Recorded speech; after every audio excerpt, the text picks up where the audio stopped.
Assalomu alaykum aziz o'quvchilar. Demak, darsimizni davom ettiramiz. Sarlavha teglari va paragraf teglarini tushundik. Endi bularni belgilab, men kommentariyaga olib qo'yaman. Kommentariyaga olishda mana belgilab turib, kontrol so'roqni bossalar, mana rang o'zgarib kommentariyaga oladi. Kommentariyaga olinganda bu yoqda ko'rinmaydi, lekin kodimiz o'chib ketmaydi. Bu dastur uchun izoh sifatida o'zi uchun kommentariyaga olib qo'yadi. Ya'ni ularni ham sekin tushuntiraman. Hozircha mana kodlarim ko'rinmay turadi. Bu yerda xalaqit bermay turadi. Lekin kodim o'chib ketgan. Natijasi brauzerda ko'rinmay turadi. Endi davomini ko'ramiz. Davomi bugun format teglarini ko'ramiz. Format tegi qanaqadir o'zi stil beraveradi.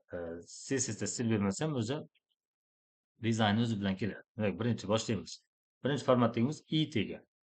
I harfida yoziladi. Misol Lorem deyman, mana 3 yozaman. Mana bu i tegida yozilgan matnlarni mana qiya qilib beradi. Qiya qilib ko'rsatib beradi. Undan keyingi tegimiz. Undan keyingi tegimiz mana b tegi. B tegida yozilgan matnlarni bunaqangi qalin jizn qilib ko'rsatib beradi. Qalin. Undan keyingi tegimiz mana del degan teg bor. Lorem 3 qilaman. Mana del tegida yozilganda ustiga chiziq tortib beradi o'rtasiga. Undan keyingi tegimiz ins degan tegimiz tagiga chiziq chizib beradi. Undan keyingi tegimiz mark degan format tegimiz bor. Orqasini sariq, ya'ni mark belgilab beradi. Orqasini sariq rang. Mark tegi shunday qilib beradi. Demak, undan keyingi tegimiz q degani kod. Kod deganda qisqartmasi q harfi. Bu sitata degani, ya'ni sitata iqtiboslarni qo'sh tirnoq ichiga olib qo'yadi. Shu qo'sh tirnoqqa olib beradi va buni belgilaganda mana qo'sh tirnoqni belgilab bo'lmaydi. Chunki bu tegida o'zining maxsus qo'sh tirnog'i. Va undan keyingi tegimiz bu marquee degan teg bor. Hozir ko'rasizlar nima qilib turishini. Mana buni animatsiyaga o'xshatib tepada buni yozib o'tadi. Odatda bu yangi saytlarda bo'ladi shu narsa. Ya'ni sayt test rejimida ishlamoqda, beta versiyada shunaqangi tepada animatsiya qilib o'tkazib beradi. Endi bu teglarimiz odatda qanaqadir p tegini ichida, matnning ichida bo'ladi. Misol birorta matn yozaman. Max lives in a city. Va mana shu cityni misol mana i tegida yozaman. Bo'lsa mana qiya qilib i'ni o'zgartirib, yo bo'lmasam b tegida yozaman. Cityga alohida buni stilni o'zgartirib beradi. Endi i'ga o'xshagan yana m degan tegimiz bor. Bu ham qiya qilib beradi i'ga o'xshab, lekin i'dan farqi bu urg'u bergan ishida. i'dan ko'ra kuchliroq. Urg'u bergan, emphasize deydi, urg'u bergan ishlatamiz. Xuddi b'ga o'xshagan yana strong degan tegimiz bor. Bu ham qalin qilib beradi.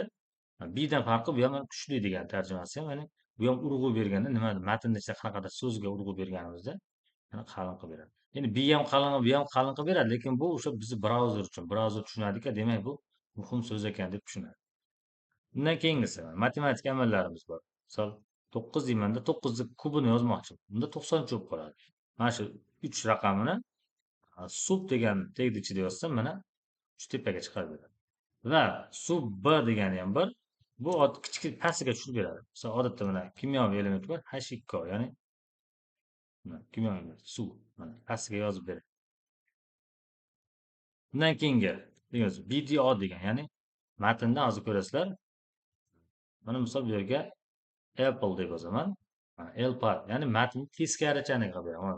Direction, ya'ni yo'nalish, mana RTL degani right to left, ya'ni o'ngdan chapga.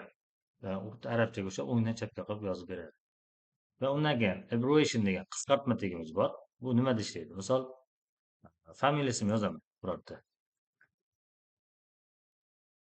Komilov Avazbek deyman. Va buni title ichiga yozaman va bu yerga k nuqta o deb yozaman. K o chiqdi bu yerda. Ya'ni Komilov Avazbekda qisqartmasi. Sichqonchani ustiga borsam, to'liq nom chiqadi. Bu Komilov qisqartma teglari shu yerda ishlatilgan. Undan keyin yana small degan tegimiz ham bor, kichkina, ya'ni matn nisbatan kichkina. Max is a small tegida yozaman. Student deb yozsam, student so'zi nisbatan razmeri kichkinaroq bo'ladi.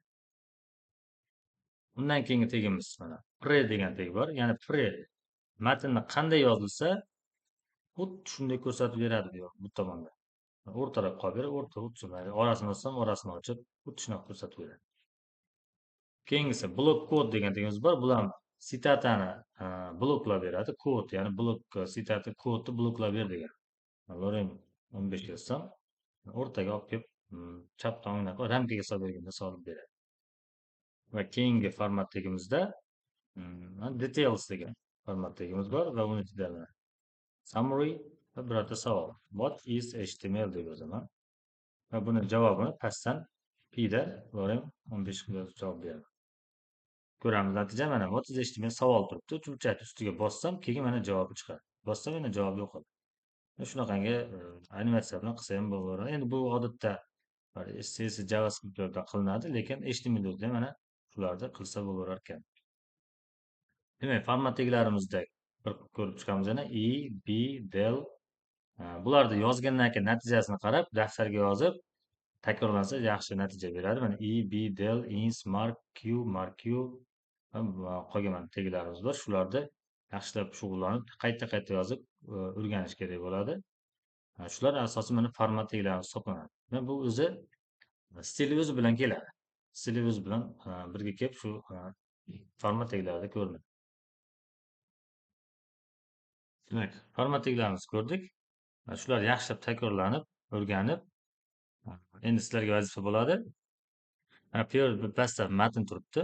Mana xuddi shu matnda xuddi shunaqangi stilda hozir o'tilgan mavzulardan foydalanib, formatga xuddi shunaqangi stilda qilishlaring kerak. Ya'ni tilni ham qalin, ham tagiga chizilgan. Dunyolarga mana sariq orqasi bu ochishda pastda turibdi va qadamdir ham qo'shtirnochda ham tepada turibdi.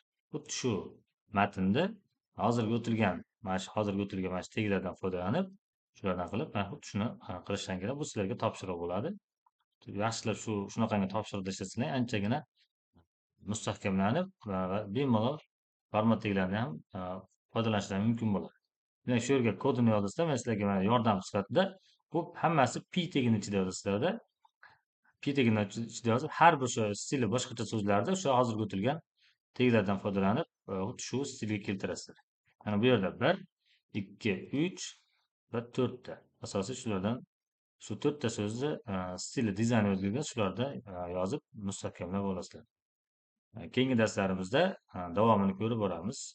Keyingi darsda xudo xohlasa ro'yxatdagilarni ko'rib chiqamiz. Demak, bugungi darsimiz shu. E'tiboringiz uchun rahmat.